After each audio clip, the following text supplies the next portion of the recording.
Well, the clock is ticking. Daylight saving time is right around the corner, as in this weekend. So on Sunday, we're going to be turning our clocks forward 1 hour. Technically, that means you're losing an hour of sleep.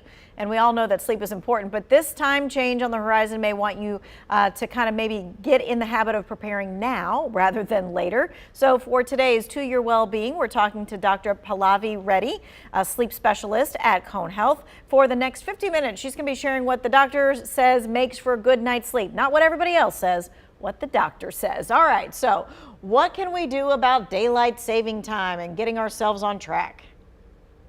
Hey Tanya, it's great to be here. Well, as a mom to 3 kids, 3 and under, this is my least favorite time of the year.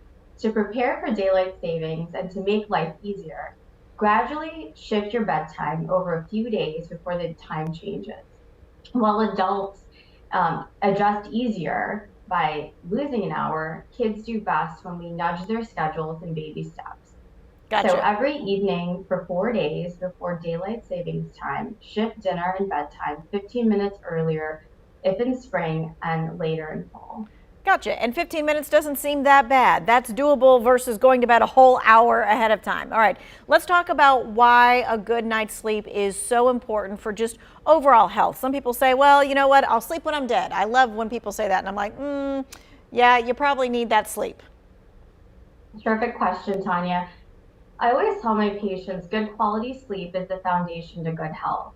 For children, poor quality sleep can impact their problem-solving skills, language development, and attention, all things that are important for school-age children.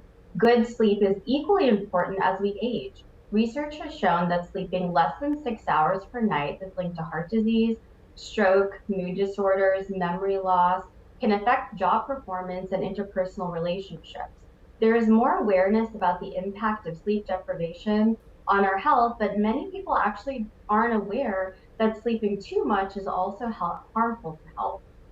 So sleeping more than 9 hours is also linked to a variety of medical conditions.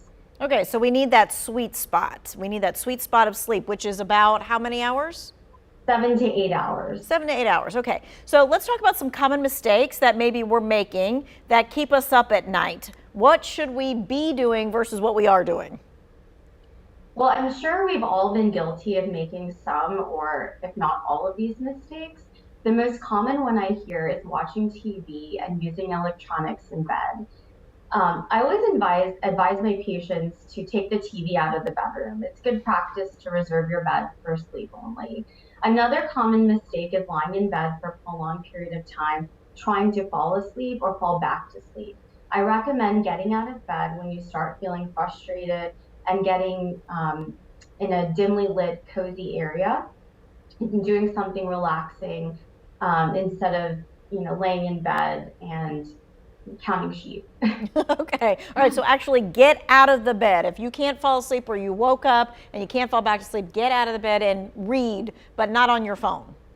Correct. Okay, all right, let's talk about a healthy sleep routine. What does a healthy sleep routine look like? Well, we know that children thrive on routines. This pertains to adults as well. So we need a consistent bedtime routine, which could be dinner, cleanup, and then wind down and relaxation time, usually 1 to 2 hours prior to bedtime. As I mentioned earlier, I recommend finding a cozy spot in your house, not the bed, and doing something relaxing and avoiding any electronics with blue light, since that can suppress your natural melatonin and make it harder to fall asleep. Okay, so let's kind of go down the ages. You said you're a mom of 3, so for parents and caregivers of some like babies and young children, what should we be doing for them for sleep? Great question. There's a lot going on in a baby's body and brain in the first few months. Their bodies are growing, their brains are growing, and routine is essential. Babies up to 3 to 4 months need 14 to 17 hours of sleep in a 24-hour period, including 2 to 3 naps. Babies like routines as well. The eat, play, sleep schedule is recommended. If you follow this pattern, you will have a great sleeper. When the baby wakes up, you feed them, and then you keep them up to play until they're drowsy. Once they're drowsy, you put them down, then repeat this pattern throughout the day.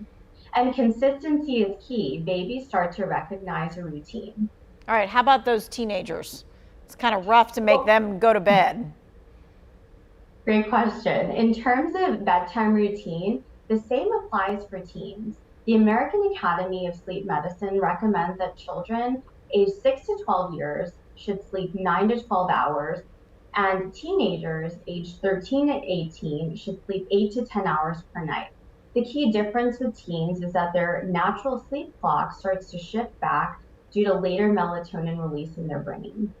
Okay, all right. So what we're going to do, we're going to take a quick break, but when we come back, we're going to talk about what do you do if you have trouble falling asleep. That may help you get to sleep. We're going to see what the doctor says coming up next.